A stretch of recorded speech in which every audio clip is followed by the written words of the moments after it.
L'invité café. L'invité café, la réforme de l'audiovisuel public et l'avenir de Guyane la première, mais aussi la célébration des 30 ans des événements d'OVA en Nouvelle-Calédonie sont les thèmes que nous abordons aujourd'hui avec notre invité café, Monsieur Wallace Cotra, le directeur exécutif du pôle Outre-mer Première et de France O au sein du groupe France Télévisions. Avec vous, Patrick Clark. Bonjour Wallace Cotra. Bonjour Patrick. Il y a 30 ans de cela, les événements d'OVA en Nouvelle-Calédonie, vous étiez jeune journaliste. Comment avez-vous vécu ce drame sur le plan professionnel ? C'est une blessure. C'est une blessure parce qu'on voit ce pays se déchirer, son pays se déchirer. Et en même temps, il faut continuer à faire son métier, parler des uns et des autres. C'est une séquence. Pas prendre parti. C'est une séquence difficile, voilà. On est dans le pays, essayer de ne pas prendre parti, mais comment dire, ce que je disais tout à l'heure, c'est que la blessure, elle est en nous. Et donc, ça a été une séquence compliquée. 30 ans après cette histoire, que reste-t-il ? Il y a cette volonté pendant 30 ans, comment dire, de donner un exutoire à cette blessure. Je pense qu'il y a une volonté commune dans le pays de dire il faut construire quelque chose. Parce que quelques temps après la UVA, il y a eu la poignée de main Tjibaou Lafleur, qui a été une sorte de réponse à cela du pays. Et depuis 30 ans, la Calédonie essaye de construire autour de cette poignée de main qui a refondé l'histoire contemporaine calédonienne. Alors, le référendum qui se profile en novembre prochain ne donne pas le compte des indépendantistes gagnants. Que peut-il se passer pour la suite ? Je crois que les responsables politiques sont conscients qu'il y a deux débats. Le référendum, c'est quelle est votre relation avec la France ? Et l'autre débat qui est peut-être plus important, c'est comment on construit un pays ensemble. Et je crois que le lendemain du référendum, quelle que soit la réponse, on va être confronté à cela. Et comment on fait pour vivre ensemble dans ce pays. Et finalement, ça nous renvoie à la poignée de main Tjibaou Lafleur. Je crois que le lendemain du référendum, il faudra donner une traduction concrète à cette poignée de main. Vivre ensemble, ça reste important.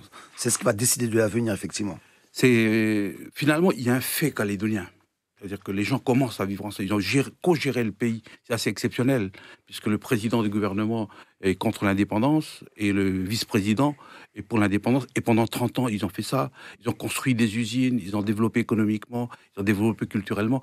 Mais ensuite, il faut le traduire politiquement. Or, 30 ans après, on retrouve la bipolarisation du début. Je crois que c'est ce qu'on attend beaucoup des responsables politiques. Et je crois que le déplacement récent du président de la République a ouvert quelques pistes. Par exemple, ça intéresse d'ailleurs la Calédonie, mais au-delà de la Calédonie, par exemple, il a parlé d'une souveraineté dans la souveraineté. C'est la première fois qu'un chef de l'État parle de ça. Alors, dans leur quête d'aspirer à plus d'autonomie de nombreux Guyanais, on regarde l'exemple de la Nouvelle-Calédonie, quels enseignements ils peuvent en tirer ? Chaque pays est particulier, mais comme je le disais tout à l'heure, mais c'est un point de vue personnel, ce qui est essentiel, c'est notre capacité à construire un pays ensemble. Et la Guyane, je crois qu'il y a ce débat-là. Ensuite, la discussion avec l'État se fait de manière plus sereine, quand on est fort nous-mêmes. Dernière question sur ce sujet, Wallace Cotra. Est-ce qu'un changement de statut peut réellement faire évoluer la situation du territoire différemment ? Moi, je viens de la société civile. Je ne suis pas un homme politique. Et je crois que dans la société civile, nous avons construit déjà ce pays. Nous sommes en train de construire ce pays. Et je crois que c'est ça la force, c'est de dire finalement le statut ne doit être que l'aboutissement de ce qu'on a fait dans la société civile, les acteurs culturels, les acteurs économiques, les acteurs sociaux et politiques. Alors, la réforme de l'audiovisuel public est-elle nécessaire et inévitable, Wallace Cotra ? Si l'actionnaire nous le demande, et je crois qu'il faut qu'on soit attentif à cela. Ils veulent finalement, la question de fond, c'est de dire en 2018, quel doit être le rôle du service public audiovisuel. Donc il y a des discussions qui sont faites, aussi bien au niveau de Matignon qu'au niveau du ministère de la Culture, qu'au niveau de nos élus. Il y a deux ou trois choses qui semblent importantes dans la discussion. D'abord, tenir compte de nos publics, notamment les jeunes, et puis les milieux populaires aussi. Ensuite, la création. Ensuite, la visibilité du territoire. Et là, ça nous impacte, nous, Outre-mer. Et puis également, la création culturelle. Une question de Fabrice Craig. Vous parlez d'impact de l'outre-mer avec l'annonce par les médias un peu partout depuis plusieurs mois de la possible fermeture de France O. C'est la vitrine de l'outre-mer sur la TNT nationale qui est appelée à disparaître. Et vous êtes le directeur de cette chaîne. Alors est-ce que vous êtes tranquille en ce moment ou pas du tout ? Moi, je crois qu'il y a beaucoup de rumeurs dans la presse, etc. Ce qui est important, c'est qu'on dise quelles sont nos forces, nous, le pôle Outre-mer. Et je crois que quel est notre rôle important. Notre rôle, c'est d'être très puissant dans l'enracinement dans nos pays. Et ça, c'est ce que vous faites ici, y compris à la radio, numérique, etc. Donc, très présent là où on est. Et également, se battre, et c'est la question de Caroline tout à l'heure, sur la visibilité au niveau national. Il y a les deux choses. Et donc, à la fois sur les territoires, je crois que la ministre de la Culture est venue, et vous a rencontré, a vu ce que se fait ici. Mais comment peut-on être confiant avec une chaîne qui réalise même pas 1% d'audience? Moi, je crois qu'il faut il n'y a pas que ce que d'abord ce que fait souvent, par exemple, sur cette séquence-là, sur l'esclavage, sur les 10 ans de la disparition de Césaire, sur Martin Luther King, tout ça, il y a très peu de chaînes qui ont fait ça. Et ce que fabrique François est disponible pour nos stations. Donc, c'est un lieu de création de ce que nous sommes. Et puis ensuite, il y a aujourd'hui la dimension numérique, qui fait que ce qui est présent sur François est repartagé sur le numérique, est présent sur France Info. Donc cette dynamique-là, c'est pour ça que je dis qu'il faut, avant de défendre les chaînes, il faut dire quel est notre positionnement. Nous voulons être puissants là où nous sommes, sur nos territoires, et nous voulons être le fer de lance de la visibilité de l'outre-mer en métropole, dans nos chaînes, François, et puis les chaînes du groupe, mais au-delà de ça.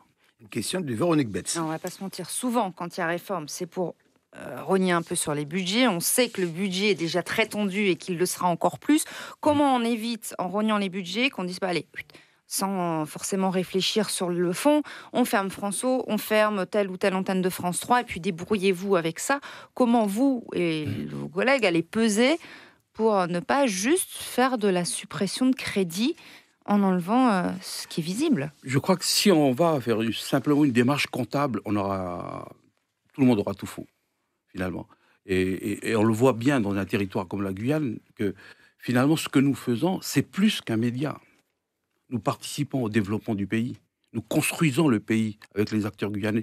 Un développement économique, je vois dans votre journal le débat sur comment la mine d'or qui arrive. Il y a un débat autour de ça. Nous participons au développement culturel de ces pays, nous participons à la construction du pays. Et ça, c'est à nous d'inventer cela. Et encore une fois, ce qui est... On ne doit pas avoir d'inquiétude ici en Guyane sur le devenir de notre société.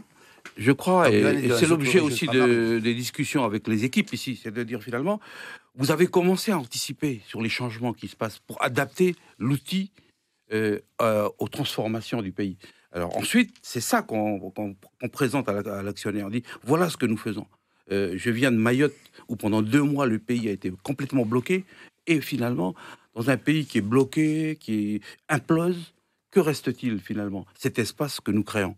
Et on explique à l'actionnaire que c'est important de préserver cela. On n'est pas là pour dire, voilà, donnez-nous plus d'argent, ou mais c'est important qu'ils prennent conscience de ça. Ce rôle-là, c'est plus une radio, une télévision, ça participe à la construction du pays.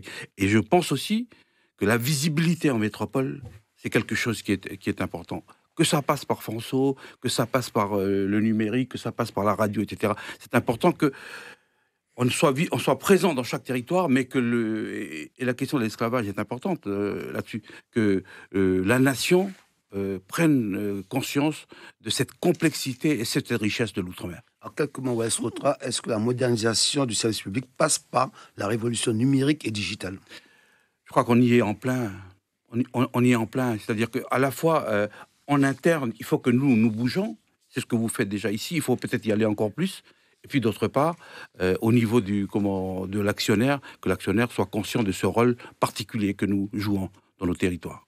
Merci Wael Socotra. Je rappelle donc que c'est le directeur exécutif du pôle Outre-mer Première et de France O au sein du groupe France Télévisions. Merci messieurs d'avoir répondu à nos questions ce matin. Merci beaucoup à tous.